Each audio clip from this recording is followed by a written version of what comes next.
মাননীয় সভাপতি সঞ্চালক এই আজকের যে অনুষ্ঠান যে বিষয় এবং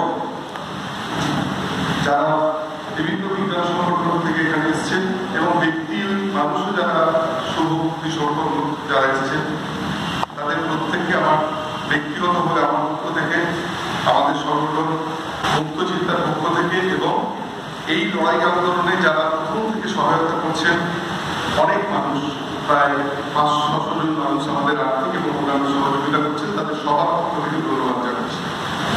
প্রথমে যে কথাটা বলবো সেটা হলো একটা সরলতার মধ্যে দিয়ে আমি ভালো লাগলো আমি বলেছিলাম অনেকদিনই আমি বলি রাজনৈতিক পরিসরও বলি এবং অনেক জায়গাতেই বলি সেটা এখানে সুযোগে বলছি সেটা হচ্ছে যে যদি করোনায় প্রচুর মানুষ মারা যায় যদি বন্যায় প্রচুর মানুষ ভেসে যায় সেখানে মোমবাতি মিছিল চলতে পারে সেখানে নীরবতা চলতে পারে কিন্তু ধর্ষণের বিরুদ্ধে খুনের বিরুদ্ধে শোষণের বিরুদ্ধে কখনো মোমবাতি মিছিল চলে না কোনো নীরবতা সেখানে চলে না সেখানে সড়ক প্রতিবাদ দরকার মোমবাতি অনেক জায়গায় বন্ধ করিয়েছি সেখানে অনেক জায়গায় মশলা জ্বালাতে পেরেছি তবে সড়ক প্রতিবাদ যা সত্যি কথা বলতে কি এত কথা বলার পরও আমার জীবনে এই প্রথম এখানে হলো এই ঘোষণা করে হলো এর জন্য আমি যারা এই সিদ্ধান্ত নিয়েছেন তাদেরকে আমি ধন্যবাদ জানাচ্ছি। হল ভরে যাওয়ার একটা কথা বলছেন কিন্তু আমি সেই হল ভরে যাওয়ার কথা নয় এটা আমি অন্তত হতাশ নই হল ভরে যাওয়ার কথা নয় তার কারণ হচ্ছে এটা যদি কোনো একটা অঞ্চলে হতো হয়তো হল ভরে যেত যদি আমাদের কোনো বিজ্ঞান আন্দোলনের কোনো সংগঠনও করতেন একটা অঞ্চলে হলে হল ভরে যেত এখানে সমস্ত জায়গা থেকে মানুষ আসছেন নানা কারণে নানা বাস্তব কারণে এখানে হল বাইরে হলো হয়তো লোকজন আরো কিন্তু এখানে হল সেভাবে ভরে যাওয়ার কথা নয় প্রতিনিধিত্বকারী হিসেবে যারা এসছেন তারা সমাজের সত্যি কথা বলতে কি অনেকটাই এগিয়ে থাকা মানুষ এবার এই মানুষরা তাদের যে চিন্তা চেতনা নিয়ে এসছেন নতুনভাবে যে সমস্ত ভাবনা চিন্তাগুলোকে আলোড়িত হবেন এবং বাইরে নিয়ে যাবেন সেটার জন্য এই মানুষরা যথেষ্ট এর থেকে আরো অনেক কম মানুষ শুরু করে পৃথিবীতে অনেক বড় কাজ করতে পেরেছে আজ আমি অন্তত এই সংখ্যায় একেবারেই হতাশ নই আমি মনে করি যে হল ভরে যায়নি কিন্তু আমার মন ভরে গেছে এই জন্য যে চুক্তিবাদী আন্দোলন পশ্চিমবঙ্গ তথা ভারতবর্ষে একটা স্বাভাবিক জায়গায় এসে পৌঁছেছে আজকের যে বিষয় নিয়ে আমরা এখানে উপস্থিত হয়েছি সেটা তার প্রমাণ আমরা সাধারণভাবে যারা যুক্তিবাদী আন্দোলন করতে শুরু করতাম একটা সময় আমি এইভাবে ভাবিনি কিন্তু অনেকেই করতেন তারা কুসংস্কারের বিরুদ্ধে এখনো দেখবেন অনেক বিজ্ঞান সংগঠন আছে যারা কুসংস্কারের বিরুদ্ধে আন্দোলন করে তো যেখানে ঈশ্বর বিশ্বাসী একটা কুসংস্কার সেখানে কুসংস্কারের বিরুদ্ধে কোনো বিচ্ছিন্ন আন্দোলন যে হতে পারে না সেটা যারা মনে করতেন আমি সেরকমই একটি সংগঠন আগে করেছি এখনো সেরকম মানসিকতাতেই চলেছি রাজনীতিগতভাবে আমি একটি দলের সঙ্গে যুক্ত কংগ্রেস পার্টির সঙ্গে যুক্ত কিন্তু সেখানেরও যে বিজ্ঞান সংগঠন থেকে তাদেরকে সমর্থন করে তাদের মধ্যেও আমি সেই কাজ দেখতে পাইনি বলে আমাকে পৃথক একটি বিজ্ঞান সংগঠন করতে হয়েছে এবং সত্যি কথা বলতে কি যে ভারতবর্ষের কংগ্রেস পার্টিগুলো যদি তাদের সঠিক জায়গায় থাকতেন তাহলে হয়তো বিজ্ঞান সংগঠন আলাদা করে করতেই হতো কিন্তু সেটা করতে হয়েছে সেটার মধ্যেও কিছু বাস্তবতা আছে আমি সেই সমস্ত বাস্তবতাটাকে স্বীকার করে নিয়েও যে কারণে সেই সব সংগঠনের মধ্যেও অনেক জনপ্রিয়তা অজনপ্রিয়তার প্রশ্ন আছে সেই অজনপ্রিয়তাকে মাথায় করে নিয়েও আমি একটা ঐতিহাসিক দায়বদ্ধতা পালনের কাজ করে যাচ্ছি দেখবেন এই নিয়ে যখন লড়াই আন্দোলন হয় তখন সব জায়গায় এমনকি গণশক্তির মতো পত্রিকাও সব জায়গায় আমাকে এমনকি ধরুন বলতে পারে যে উনি আমাদের একজন মানুষ বলতে পারে কিন্তু বলেনি কখনো ভয় পায় হয়তো যে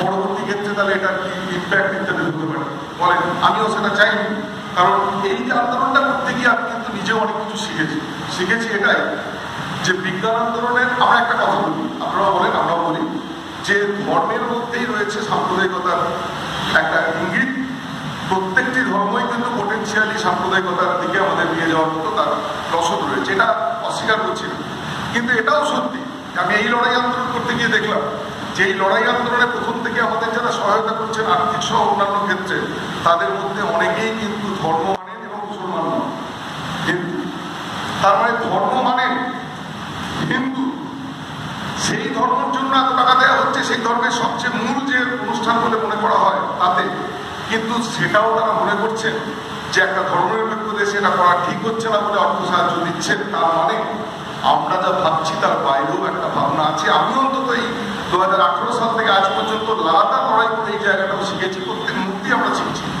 নদীর মধ্যে দাঁড়িয়ে যেমন যে জল আমার পায়ের উপর দিয়ে বয়ে যায়, আমি কখনো সেই জলকে দ্বিতীয়বার স্পর্শ করি না।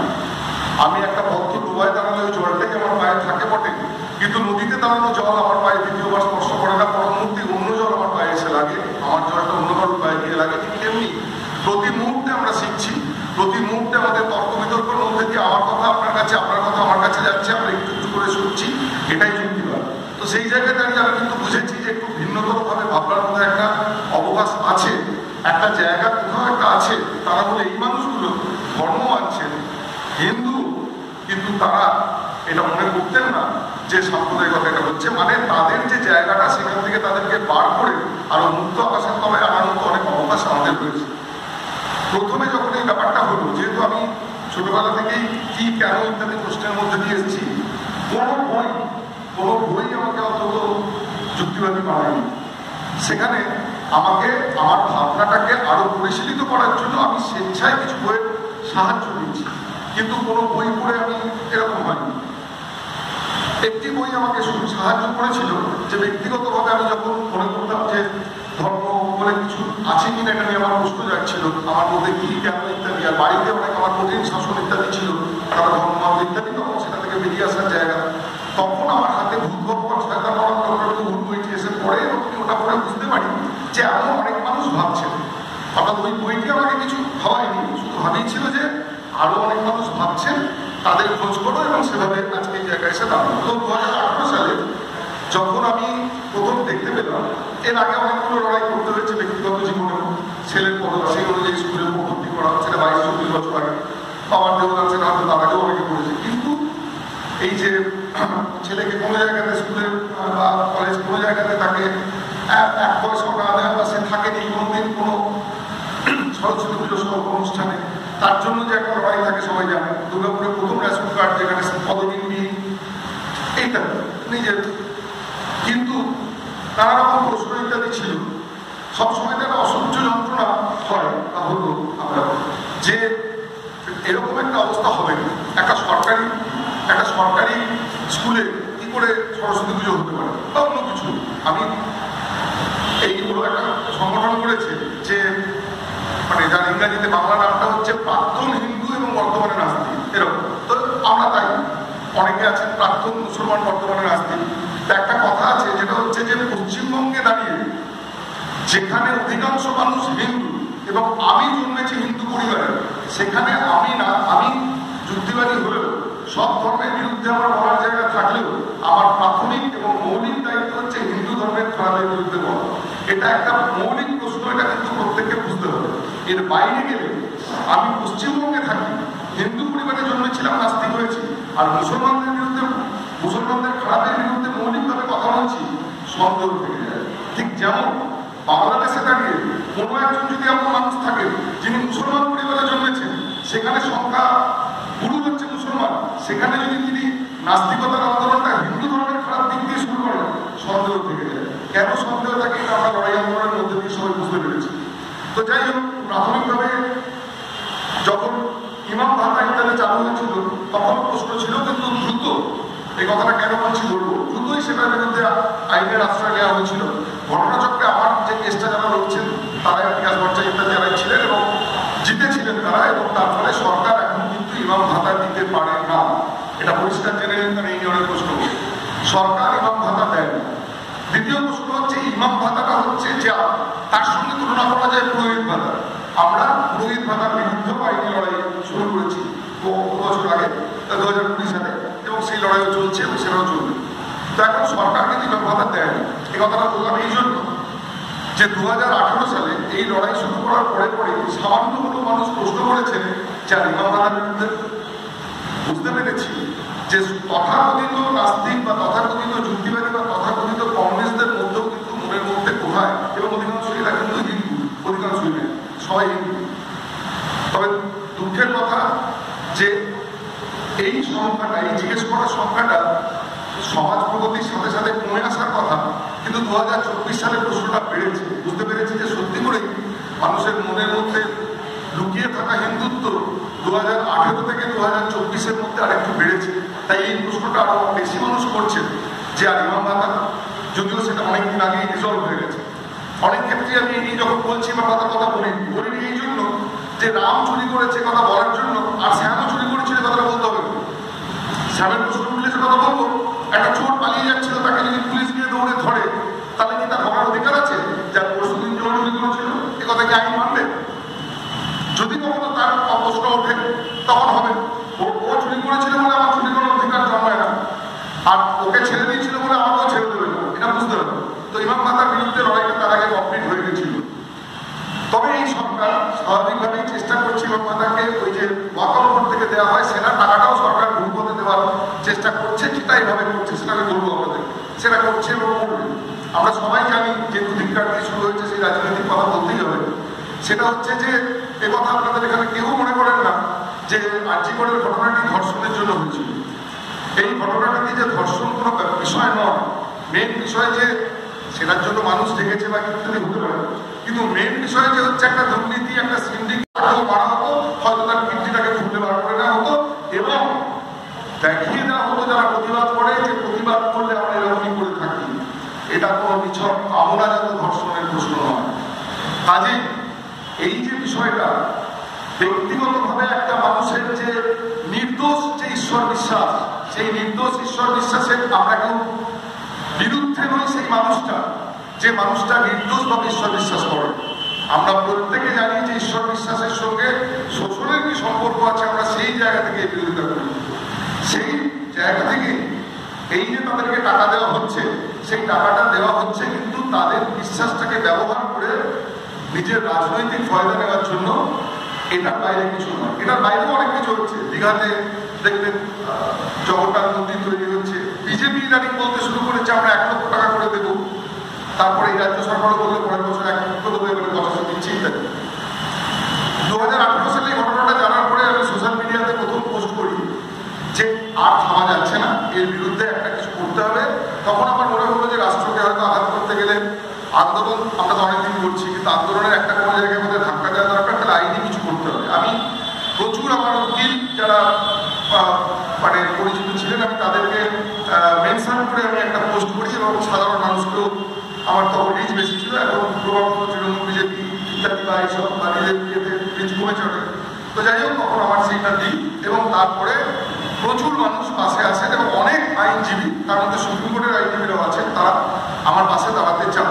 তা আমাকে প্রথমে বাঁচতে হয়েছিল যে মৌলিকভাবে যারা এটা বিশ্বাস করেন, কারণ কোন জায়গায় কি বিক্রি হয়ে যাবে জানি না রাষ্ট্রের বিরুদ্ধে লড়াই, এবং এই সব ভেবে আমি বেছে নিই শামীম আহমেদ বলে একজনকে, যার সিনিয়র বিকাশরঞ্জন ভট্টাচার্য। তো শামীম আহমেদ ছাড়াও বিকাশবাবু জুনিয়র অনেকে চেয়েছেন, আমি শামীমকেই বেছে নিই। এমন নয় যে শামীম মুসলিম বলে বেছে নিই, শামীম রায় তার আগে ইমাম মাতার বিরুদ্ধে লড়াই করেছেন এবং জিতেছেন। তো শামীমকে বেছে নিই আমি সব মিলিয়ে ভাবনা চিন্তা করে, এবং অনেক মানুষ আর্থিক সাহায্য করেন, কারণ এরা সেইভাবে আমাদের কাছে আর্থিক জায়গা না নিলেও ওদের নিজেদের পয়সা আরও নেননি, কিন্তু তাদের অনেক খরচ আছে আপনারা জানেন কোর্টে। এমনকি আমরা সুপ্রিম কোর্টও পাঠিয়েছি, সেখানেও প্রচুর খরচ, যারা টাকা খাওয়া হয় কিছু, সেই খরচ চলছে। আমি সবার কাছে আবেদন করবো আমাদের ওখানে সাহায্য করার জন্য, সেটা পরে করবো। তো এখন সেটা হওয়ার পরে একটা লড়াই শুরু হলো, এবং সেই লড়াইটা যখন শুরু হলো তখন থেকে আমি দেখতে পেলাম যে প্রচুর মানুষ আমাদের পাশে এসে দাঁড়াতে শুরু করলেন। মানে মানুষের মধ্যে একটা জায়গা যে আছে, আমরা যদি পৌঁছতে পারি তাহলে মানুষের মধ্যে জায়গা আছে। তারা দুটো দিক থেকেই দেখবেন, একটা হচ্ছে দর্শনগত দিক থেকে, যে এই একটা ধর্মনিরপেক্ষ দেশে যে একটা রাষ্ট্র কখনো ট্যাক্সের টাকা কোনো বিশেষ ধর্মকে দিতে পারে না, ভেবে দেখবেন আইনতই পারে। আচ্ছা, আমাদের দেশে প্রচুর ধর্ম আছে, আমরা তো 3-4টে ধর্ম নাম জানি, প্রচুর ধর্ম আছে, মানে অজস্র ধর্ম যারা পড়াশোনা করে জানেন। এবং অনেক মানুষ আছেন নাস্তিক, অনেক আছেন অজ্ঞেয়বাদী, অনেক রকম আছে। আদিবাসীদের মধ্যে ঠিক ধর্ম নয় কিন্তু একটা অন্য ধরনের ব্যাপার বিশ্বাস ইত্যাদি নানা রকম আছে। তো এইগুলোর কোনো প্রপোর্শন জানে কেউ? রাষ্ট্র টাকা দিতে পারতো যদি এদেরকে প্রপোর্শনালি টাকা দিতে পারতো, সম্ভব নয়। এই কোনো ক্যালকুলেশনই কখনো হয়নি। আমার নাম জেনে আমাকে জিজ্ঞেস না করে দেখবেন, আমরা যদি সচেতনভাবে না বলি আদমশুমারিতেও আমার নামে হিন্দু বসিয়ে দেবেন, তাহলে এই যে অবস্থা সেই দেশে, তাহলে সেই দেশেতে কোনোদিন সম্ভব নয়। কাজে এটা বাস্তবতা সম্ভব। ধর্মনিরপেক্ষ দেশের অর্থ হচ্ছে কিন্তু সমস্ত ধর্ম থেকে রাষ্ট্র নিরপেক্ষ থাকবে, মানে সবাইকে জড়িয়ে ধরবে নয়, সবার থেকে সমান দূরত্বে থাকবে। তাহলে সবার থেকে সমান দূরত্বে যা থাকার কথা, বাস্তবসম্মতভাবেই তার কোনো ধর্মকে টাকা দেওয়ার কথা না। এইসব আইনগত দিক ভেবে যাই। এবং প্রথমেই আমরা হাইকোর্টে, কলকাতা হাইকোর্টে 2018 সালে যাই, সেখানে আমরা প্রথমেই কিন্তু স্টে পেয়ে যাই, জানেন আপনারা অনেকে, এবং দেখবেন গত 2-3 দিন ধরে একটা সোশ্যাল মিডিয়াতে ছড়িয়েছে, আমাকে অনেকে পাঠাচ্ছেন, সেটা পুরোনো না, এবছরের নয়, 2018 সালের প্রথম স্টেটা, যে তখন ছিলেন অস্থায়ী প্রধান বিচারপতি দেবাশিস বরগুপ্ত বা কিছু, তার নামে দেখবে বেরোচ্ছে, ডেটটা নেই, বেরোচ্ছে, এভাবে তো ফেক বেরোয়। আমি সবাইকে বলেছি এটা সেটা নয়, এটা সে বছরের প্রথম দিনে স্টে পাই। ততক্ষণই সরকার ভাবতে শুরু করতো, তার আগে সরকার কখনো ভাবেনি, 2011 সাল থেকে 18 সাল পর্যন্ত কখনো ভাবেনি যে সরকার এভাবে চ্যালেঞ্জ হতে পারে। তার আগে বামফ্রন্ট আমলেও কিন্তু সরকারকে একবার চ্যালেঞ্জ করা হয়েছিল অন্যভাবে। আমরা দুর্গাপুরে একটা প্রোগ্রাম করেছিলাম, সেই প্রোগ্রামটা ছিল বড় বড় বিদ্যুৎ কেন্দ্রের বিরুদ্ধে, এবং সেখানে আমরা বড় বড় বিদ্যুৎ কেন্দ্রের পক্ষে এবং বিপক্ষে যারা রয়েছেন তাদের সবাইকে ডেকেছিলাম। সেই সময় পশ্চিমবঙ্গের বিদ্যুৎ মন্ত্রী যিনি ছিলেন তিনি উপস্থিত ছিলেন, এবং সেখানে উপস্থিত ছিলেন রাধিকা রঞ্জন প্রামাণিক, তারা জানেন পরবর্তী তৃণমূলে গেছিলেন, সেই সময় বামফ্রন্টের সিপিএম এর এমপি ছিলেন, এবং তিনি চেয়েছিলেন মূলত তার এলাকাতে এটা করতে। তাদেরকে ডেকে এনে অ্যান্টি নিউক্লিয়ার ফোরাম থেকে ডেকে এনে আমি তখন যুক্তিবাদী সমিতি করতাম, তাদের নেতৃত্ব ছিলেন, আমরা ছিলাম, এবং একটা বড় প্রোগ্রাম হয়েছিল। এবং সেখানে গোটা দুর্গাপুরবাসী ধিক্কারে বিদ্যুৎ মন্ত্রীও বুঝতে পেরেছিলেন যে এটা করাটা আমার অন্তত ঠিক হবে, এবং তিনি তারপরে বুদ্ধদেব ভট্টাচার্যের সঙ্গে কথা বলেন এবং জায়গাটা একটা জায়গা পেয়েছিল। এবং পরবর্তী ক্ষেত্রে আমরা কিন্তু আমরা সবসময় সেটা চেষ্টা করেছি। আমরা রামকৃষ্ণ মিশনকে উপস্থিত করে, মৌলানাকে উপস্থিত করে সেখানে ধর্মের বিরুদ্ধে বলেছি, তারা তাদের কথা বলেছেন, তাদেরকে কোনো জায়গায় স্পেস ছাড়া হয়নি, আমাদের কথা আমরা বলেছি এবং করেছি। সেখান থেকে ফিরে গিয়ে রামকৃষ্ণ মিশন থেকে আমাদেরকে চিঠি দিয়ে বলেছে আপনাদের প্রয়াস জয়যুক্ত হোক, এটা মনে করি একটা নৈতিক জয়। এবারে আপনার তো এই লড়াইটা যখন শুরু করা হতো, দেখা গেল যে প্রথম দিনে আমরা স্টে পেলাম, কিন্তু সরকার এই প্রথমবারে ধাক্কা পেয়ে বুঝতে পারলো, তারা প্ল্যান করতে শুরু করলো যে এটাকে একটু অন্যভাবে নিয়ে যাবো, ওদেরও তো বুদ্ধির অভাব নেই, প্রচুর লোকজন আছে ইত্যাদি, আইন টাইম। দ্বিতীয়বারও স্টে পেলাম, তার কয়েকদিন বাদে শুনানিতে দ্বিতীয়বারে স্টে পেলাম, কিন্তু আমরা ভাবছিলাম যে এত সহজ হবে না ব্যাপারটা। তৃতীয় শুনানির দিনে কিন্তু আমি দুর্গাপুরে ছিলাম, আচমকা খবর পেলাম যে আচমকা, যেটাতে এতটা স্টে দিচ্ছিল, আচমকা বিচারপতি বলেছেন, অস্থায়ী প্রধান বিচারপতি বলেছেন, পরবর্তী ক্ষেত্রে তার মেয়েকে সরকার চাকরি দিয়েছে, অস্থায়ী প্রধান বিচারপতি বলেছেন যে এই কোর্টে এই কেস করার অধিকার কোনো নাগরিকের নেই, সরকার ইচ্ছে করলে ট্যাক্সের টাকা দিয়ে তার ইচ্ছে মতো কাজ করতে পারে, নেই বলে আচমকা খারিজ করে দিয়েছে। মানে স্টে চলছিল সেখানে আচমকা স্টে তো তুলে নিল, খারিজ। তারপরে ভদ্রলোকের সঙ্গে যেহেতু কেন্দ্র রাজ্য বোঝাপড়া, তাকে অস্থায়ী থেকে তিনি স্থায়ী বিচারপতি অল্প দিনের জন্য হয়েছেন, অল্প দিনের জন্য হয় না, এবং তার মেয়েকে সরকার চাকরি দিয়েছে। এইবারে যেটা হয়েছে সেটা হচ্ছে যে সাথে সাথে দুর্গাপুর থেকে গাড়ি ভাড়া করে কলকাতা চলে আসি, সেই দিনই একদম শেষ মুহূর্তে ওকালতনামায় সই করি, আমার যারা আইনজীবী তাদেরকে পৌঁছে দিই এয়ারপোর্টে, সেখান থেকে তারা চলে যান সুপ্রিম কোর্টে। যে জিনিসটা হাইকোর্ট বললো এর কোনো মেরিট নেই, সুপ্রিম কোর্ট তার পরের দিনেই বিকাশবাবু চলে যান, আমাদের স্বামীরা যান, এবং আরো অনেকে নিজের এদেরকে আমরা পয়সা দিয়ে পাঠিয়েছি, আরো অনেকে নিজের পয়সায় চলে যান, এবং সুপ্রিম কোর্টের এসপিজি বিচারপতির পাশে দাঁড়ান, এবং সেখানে দাঁড়িয়ে আমরা প্রথম দিনেই আমরা এটা শুনানি হবে সেই ব্যাপারটা জানতে বলে দেন। মানে তার মানে কত মেটেরিয়াল ছিল যেটা কলকাতা হাইকোর্ট যেটাকে একদম খারিজ করে দিয়েছিল, এবং পরের দিনে আমাদের কলেজে তারপরের দিন শুনানি, যেখানে সুপ্রিম কোর্টে কত কেস লুকিয়ে আছে, মানে পড়ে আছে, সেখানে দাঁড়িয়ে কিন্তু পরের দিনে শুনানি হয়, এবং সেখানে সরকারকে জানতে চায় টাকাটা কিসের থাকে। তখন থেকে সরকার বলতে শুরু করে দিয়েছে যে এই টাকাটা দেওয়া হচ্ছে কোনো পুজো করতে পারে। তারা সবসময় বলছেন দেখবেন তখন থেকে এখন পর্যন্ত ভালো করে দুর্গাপুজো করার জন্য টাকা দিচ্ছে, সব মিডিয়ায় বেরোচ্ছে, এবং টাকা দিচ্ছে শুধু না, তার সাথে তারা ইলেকট্রিকের টাকা কমিয়ে দিচ্ছে, বাড়াতে 10,000 ছিল, 10 ছিল, বাড়তে 85, এবং এখন 75% ইলেকট্রিসিটি ছাড়। এবং প্রথমে বলছিলেন যে আমরা সেফ ড্রাইভের জন্য দিচ্ছি, আর এজেন্সি করে দিল পুলিশকে। প্রথম যেদিন দেবাশিস কর্মকর্তার কাছে আমরা হারলাম, সেই রাজ্যের মধ্যে পুলিশ চলে গেল সমস্ত রাজ্যে, কারণ পুলিশের জেনে রাখলেন যে সরকারের হয়ে পুলিশই একমাত্র সবচেয়ে তাড়াতাড়ি পৌঁছে যেতে পারে এমন ইনফ্রাস্ট্রাকচার, তাই পুলিশের একটা দপ্তরকে বলো সেফ ড্রাইভের নামে দিচ্ছি। তার পরবর্তী ক্ষেত্রে করোনার সময় এগারো বলেছে যে করোনা দেখুন, এর মধ্যে দুটো কথা আছে। অনেকে প্রশ্ন করেছেন যে সরকার যে ক্লাবগুলোকে টাকা দেয় তার বিরুদ্ধে কেন আইনি লড়াই করছে না। সেই আইনি লড়াই করবো, সেই আইনি লড়াই করলে জিতবো না, আর করবো না। সেই লড়াইটা আইনি নয়, সেই লড়াইটা হওয়ার কথা রাজনৈতিক, সেটা ভোটে হওয়ার কথা, সেটা পলিটিক্যাল পার্টিগুলো করবে, সেটা বিরোধীরা করবে। কারণ একটা সরকারের অধিকার আছে, সে এই টাকাটাকে নিয়ে সাস্টেনেবল ডেভেলপমেন্টের খাতে খরচ করবে, নাকি একটা পপুলিস্ট রাজনীতির খাতে খরচ সেইটা কোনো আইনে হবে না। সেটা আমরা যেটা পারি সেটা হচ্ছে সংবিধানকে তুমি এভাবে দর্শন করতে পারো না, সেটা করেছি। আর সেটা করতে গিয়ে ওরা যেটা বললো তাতে কিন্তু আমাদের আপনাদের একটা নৈতিক জয় হয়ে গেছে।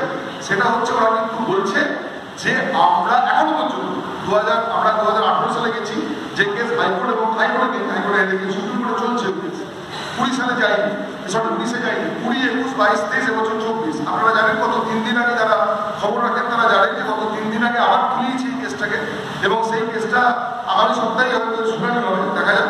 সেখানে বলা হয়েছে যে এখন কেসটা যে জায়গায় দাঁড়িয়ে সেটা হচ্ছে সরকার যে বলছে ওরা টাকাটা খরচ করছে ওই সব খাতে, আমরা এবার চ্যালেঞ্জ করছি। আমরা বুঝে গেছি দেখুন নৈতিক জয় হয়ে গেছে, কারণ সরকার বলতে পারছে না আমি ভালো করে পুজো করতে টাকা দিচ্ছি, ব্যক্তিগতভাবে কোথায় কি বলছে কথা, কোর্টে দাঁড়িয়ে বলছে না, লেখাপড়ায় দেয়নি, পেপারে দেয়নি, অর্থাৎ এটা আমাদের নৈতিক জয়, আমাদের মানে আন্দোলনের জয়। কিন্তু সাধারণ মানুষের কাছে একটা ধাক্কাটা দেওয়া প্রয়োজন, কারণ মানুষ তো সেটা করছে না, তারা তো মনে করছে এই তো পুজো হচ্ছে।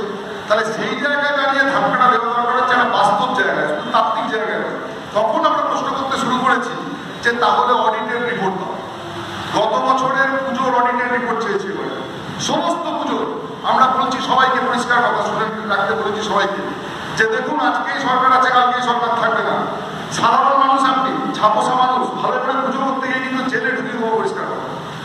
এই টাকা যদি যে খাতে বলছে সেই খাতের বাইরে, অর্থাৎ এনজিওর মতো করে ব্যবহার করে বলছে, তার বাইরে যদি 1 পয়সা খরচ করেছে, বড় পুজো কমিটিগুলো বেঁচে যাবে, কারণ তাদের এমনি অনেক ধরনের কাজ থাকে, তারা দেখিয়ে দেবে।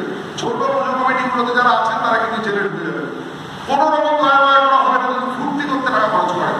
আর একটা কথা, এবছরে দেখুন অনেকে বলছেন যে এই টাকা নেব না, ভালো কথা, সেটা ভালো লাগছে, কিন্তু সেটা ভালো লাগছে এই আন্দোলন কর্মী হিসেবে নয়, সেটা ভালো লাগছে একজন সামাজিক রাজনৈতিক আন্দোলন কর্মী হিসেবে, যারা এই মনে করছে যে সরকারের অন্যায় হচ্ছে, কিনে নিচ্ছে অন্তসু, কিন্তু ওর সঙ্গে আমাদের এই লড়াইয়ের কোনো সম্পর্ক নেই। কারণ তারা কোনো রকম এই আদর্শগত জায়গা থেকে, যে ধর্মনিরপেক্ষ রাষ্ট্রে টাকা দেওয়া যায় না কোনো ধর্মীয় খাতে, সেই জায়গা থেকে বলছেন না, তারা একটা আবেগের জায়গা থেকে বলছেন যে যতদিন না হবে ততদিন নেব না অন্তসু। আমরা কিন্তু বলছি যে এর যদি বিচার হয় তাহলেও নেব না, মানে নিতে দেবো না, এর বিচার না হলেও নিতে দেবো না, হলেও নিতে দেবো না, এটা একটা ভিন্ন প্রশ্ন। এই জায়গাটায় দাঁড়িয়ে কিন্তু অনেকে সেই সময় থেকে কিন্তু এই ঘটনা হওয়ার আগে থেকে কিন্তু রিজেক্ট করেছে। এমন প্রবন্ধকে আমাকে ডেকেছিলেন, বাজে শিবপুর বলে একটা জায়গা আছে, তারা করেছেন, এটা অনেকে করেছেন এই দর্শন থেকে, তাদেরকে স্বাগত। কিন্তু যারা এইরকম জায়গা থেকে বলছেন যে এই অভয় বিচার চাই ইত্যাদি, সেই জায়গার সঙ্গে কোনো সম্পর্ক নেই, সেটা ভিন্ন ব্যাপার, সেটাকে সমর্থন করছে, কিন্তু এই দৃষ্টিভঙ্গি থেকে লড়াইটা চলছে, হয়তো আগামী সপ্তাহে আবার হবে। তবে ভালো ব্যাপার হচ্ছে এটা, যেটা বলছিলাম শুরুতে, যে বিজ্ঞান আন্দোলন এই স্বাভাবিক জায়গায় এসে দাঁড়িয়েছে, যে আমরা বুঝতে পারছি যে আমাদের সবাইকে একেবারে মূলগত জায়গাতে আক্রমণ করার মতো জায়গা চলে এসছে। এই মূলগত জায়গায় যদি আক্রমণ না করতে পারি তাহলে কিন্তু হবে না। এবং এটা আমি যে দলকেই সমর্থন করি না কেন, সেই দলও যদি আগামীকাল এই কাজ করে তার বিরোধিতা করতে হবে। আমরা করেছি, আমরা আমাদের স্টেজ থেকে দাঁড়িয়ে প্রফেসর সুজিতের কারণে নিয়ে প্রশ্ন তুলেছি, হাজি কোনো যুক্তি, কোনো কুযুক্তি মানিনি, সেখানে তাকে আমরা বুঝতে পারছি নিয়ে আমরা সংগঠনের মধ্যে থেকেই বলেছিলাম। এবারে সোজা কথা হচ্ছে এই লড়াইয়ে সবাই থাকুন, কারণ এই লড়াইটা হচ্ছে একটা ফলিত জায়গা, একটা অ্যাপ্লায়েড দিক। এই অ্যাপ্লায়েড দিকে যদি আমরা ধাক্কা দিতে পারি, সরকার একটা সময় দাঁড়িয়ে গোল গোল কথার মধ্যে থাকবে, বলবে ঠিক আছে, তাত্ত্বিকভাবে কিছু মানুষেরা বোকার মতো পাওয়ার মতো থাকে, কিন্তু সরকারকে যদি আমি কিছু ধাক্কা দিতে চাই, তাহলে আমাকে রাষ্ট্র ব্যবস্থার মধ্যে জানি ভালো করে যে এই ব্যবস্থায়, এই শোষণমুক্তি ব্যবস্থায় এই আইন ব্যবস্থা হচ্ছে শোষকের পক্ষে, তার মধ্যে দাঁড়িয়ে যতটা পারা যায় অতটা মানুষের মধ্যে প্রশ্ন উঠুক। কোন প্রশ্নগুলোর যোগ করে যে আসলে কি ঘটে যাচ্ছে কেউ জানে না। আজ মানে বিপুলভাবে যেটা, যেভাবেই হোক যেটা কয়েক মাসের মধ্যে যে এরকম নিশ্চিন্ন ভাবতে পেরেছিল কেউ জানে না। আমরা অনেক সময় টেবিলের তলা থেকে দেখি যে দেবাশিসরা হয়তো ওখান থেকে একটা বলকে ঠেলছে, আমি তলা থেকে দেখছি বলটা পড়ছে না, আমি হতাশ হয়ে চলে গেলাম। আমি হয়তো জানি না যে ডিসপ্লেসমেন্টটা কিন্তু হচ্ছে, যখন পড়ে যাবে তখন আমি দেখতে পাবো। আজ আমাদের প্রতিটি আন্দোলনে, প্রতিটি বক্তব্যে, প্রতিটি পৌঁছে দিচ্ছি যে আমাদের এই বার্তা, তার মধ্যে দিয়ে কিন্তু অবশ্যই ডিসপ্লেসমেন্ট হচ্ছে বলটা, কোনো মুহূর্তে ভেঙে পড়বে, তার জন্য যেন আমরা প্রস্তুত থাকি। আমরা ভাঙবো একটা বিকল্প সংস্কৃতি আনার জন্য, আমরা সেই গড়ার প্রস্তুতি দিয়েই আমরা ভাঙবো। এই কথা বলে সবাইকে ধন্যবাদ জানিয়ে শেষ করব।